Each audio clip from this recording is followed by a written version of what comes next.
জন্য আমি তেহারি স্টাইলে রান্না করব, তাই মাংসটাকে অনেকটা ছোট সাইজ করে নিয়েছি আর ছোট ছোট কেটে এখানে প্রায় 800 গ্রামের কাছাকাছি গরুর গোশত আছে।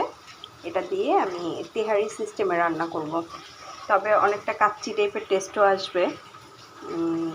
এই তো।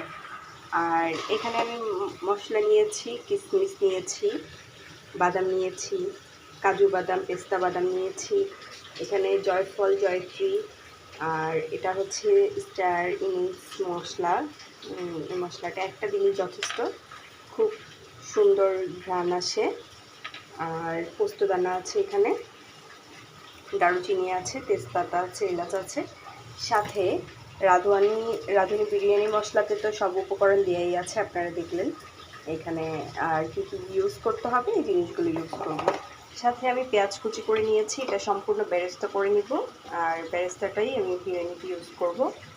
আর টক দইটা কীভাবে বানিয়েছি এটার রেসিপিটা আমি আমার পেজে দিয়ে দিব, আপনারা দেখে নেবেন। আদা রসুন পেস্ট করা আছে, প্রায় শেষ। আর ঘিটা যখন যখন প্রয়োজন তখন আমি ইউজ করব।